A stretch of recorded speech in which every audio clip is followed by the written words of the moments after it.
یہ ساری صورتحال جو ہے یہ تبدیل تو ہوتی ہوئی نظر آ رہی ہے، لیکن بہرحال جولائی کے اینڈ پہ جا کے شاید اس میں کچھ نہ کچھ سلوشن آپ کو ملے۔ دوسری بات یہ کہ آپ کو بہرحال اپنی فیملی کو اپنے ساتھ انگیج رکھنے کی ضرورت ہے۔ یہ پیرنٹس ہو سکتے ہیں، دادا دادی، نانا نانی ہو سکتے ہیں، سبلنگز ہو سکتے ہیں۔ آپ کو کہیں نہ کہیں کسی نہ کسی لیول کے اوپر ان سب لوگوں کو بھی اپنے ساتھ انگیج رکھنے کی ضرورت ہے۔ یہاں پہ جو ایڈوائس کا کارڈ ریلیشن شپ کے حوالے سے ہے وہ ہے یو آر گڈ انف۔ تو یہ فل مون ان ورگو ہے اور ایک اسٹرینتھ ہے جو کہ آپ کے اندر موجود ہے، آلریڈی آپ کے اندر موجود ہے۔ آپ کو اپنے پرابلمس کے حوالے سے، اپنی مشکلات کے حوالے سے بات کرنے کی ضرورت ہے۔ آپ جو بات کریں گے لوگ وہ سنیں گے۔ دوسری بات یہ کہ آپ جتنی ایفرٹ کر رہے ہیں دیٹ از گڈ انف۔ اپنے آپ کو لو مت سمجھیں۔ یہاں پہ 5 آف کپس جو ہے، اب آپ اپنے آپ کو لو سمجھ رہے ہیں، آپ کے اندر سینس آف لاس اتنی زیادہ بڑھ گئی ہے کہ آپ کو لگتا ہے کہ سب کچھ ختم ہو گیا۔ تو ایسی بات نہیں ہے، ایک مشکل ٹائم پیریڈ ضرور ہو سکتا ہے لیکن یہ بہرحال گزر جائے گا اور you are good enough. Relationship کے حوالے سے اس میں کوئی ایسی خرابی نہیں ہوئی ہے آپ کے اندر جو کہ آپ کسی طرح کی ڈس اپوائنٹمنٹ جو ہے وہ فیل کریں۔ اچھا جی، اب یہی کارڈز جو ہیں یہ کریئر کے حوالے سے ہم دیکھیں گے، اور اس میں کریئر کے حوالے سے جو بات کامن نظر آ رہی ہے وہ یہ کہ جو ڈیفیکلٹ ٹائم پیریڈ تھا ڈیفینیٹلی وہ کریئر کے پوائنٹ آف ویو سے بھی تھا، جو کہ پچھلے کچھ عرصے کے اندر آپ نے گزارا ہے، لیکن آہستہ آہستہ اپنی جدوجہد کے ساتھ، اپنی کوشش کے ساتھ آپ اس میں سے باہر آئے ہیں، اس میں کوئی دو رائے نہیں۔ یہ ضرور ہو سکتا ہے کہ آپ نے اگر کہیں کوئی کولیبریشن کی تھی یا کوئی پارٹنرشپ کی تھی تو وہاں سے اتنا اچھا بینیفٹ نہیں ملا یا اتنا پازیٹیو نتیجہ نہیں نکلا جتنا آپ ایکسپیکٹ کر رہے تھے۔ یہ 2 لوگوں سے زیادہ کی بھی پارٹنرشپ ہو سکتی ہے، اور اس میں ایک دوسری پاسبلٹی یہ بھی ہے کہ آپ نے کوئی نیا کام سیکھنے کی کوشش کی لیکن وہ بھی آپ کو لگتا ہے کہ وہ اتنا زیادہ فروٹفل نہیں ہے یا اتنا زیادہ اس کا فائدہ نہیں ہے، اور یہی وجہ ہے کہ آپ جو ہے یہاں پہ 8 آف سورڈز اور ہینگ مین کے ساتھ آپ تھوڑا سا اب کنفیوز ہو چکے ہیں کہ کیا کیا جائے۔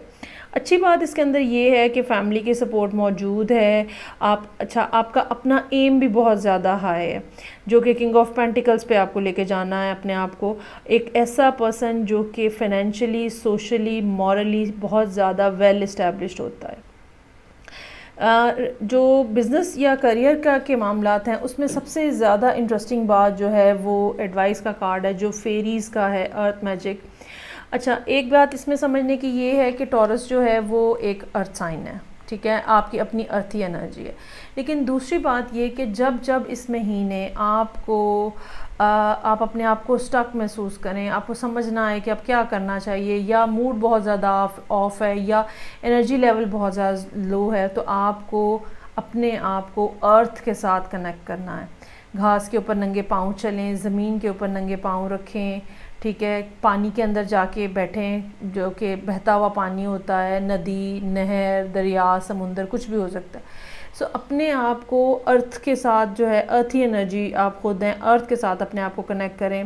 دوسری بات فیریز کی یہاں موجودگی آپ کو یہ بتا رہی ہے کہ آپ اس ٹائم پہ ایک پروٹیکشن کے اندر ہیں، جو بھی حالات بنے ہوئے ہیں، جس طرح کی بھی صورتحال ہے، چاہے وہ کتنی خراب کیوں نظر نہیں آ رہی، لیکن آپ کو جو انرجیز ہیں جو وہ آپ کو پروٹیکٹ کر رہی ہیں۔ تو پریشان مت ہوں، مشکل ٹائم گزر جائے گا، فکر مند مت ہوں، اپنے آپ کو محفوظ سمجھیں، ٹھیک ہے۔ یہاں پر بھی یہی میسج ہے، یو آر گڈ انف۔ یہاں پر بھی آپ کے پاس فیریز ہیں جو کہ آپ کی حفاظت کرنے کے لیے ہیں، جو کہ آپ کا خیال رکھنے کے لیے ہیں۔ اپنے اپنی ارد گرد کی زمین کے اوپر کچرا گند مت پھیلائیں، ارتھ کو جو ہے وہ اپنی انرجی دیں، ٹھیک ہے، کہیں کوڑا کرکٹ نہ پھیلائیں، پودوں کو خراب مت کریں، کہیں اگر آپ کو موقع ملتا ہے گارڈننگ کریں یا پلانٹ جو ہیں وہ لگائیں، ٹریز کہیں لگائیں، تاکہ آپ یہ جو ارتھ کی انرجی ہے اس سے آپ اپنی انرجی جو ہے وہ پھر حاصل کر سکیں۔ تو بظاہر کرنٹ انرجیز کے اندر معاملات ہیں جو کہ آئی ریئلی فیل کہ آپ کو ڈپریشن جو ہے وہ ہو سکتا ہے اس مہینے۔ سو بہت زیادہ ضروری ہے لوگوں سے بات کرنا بھی، اور بہت زیادہ ضروری ہے ارتھ کے ساتھ اپنے آپ کو کنیکٹ کرنا بھی۔ I really hope and wish and پرے کہ ٹورس لوگوں کے لیے معاملات جو ہیں وہ بہتر رہیں، اور یہ ریڈنگ جو ہے آپ کے لیے کوئی پازیٹیو بات لے کر آئے۔ نیکسٹ ریڈنگ تک مجھے اجازت دیجیے گا، میں آپ سے پھر ملوں گی۔ اپنا بہت خیال رکھیے گا۔ خدا حافظ۔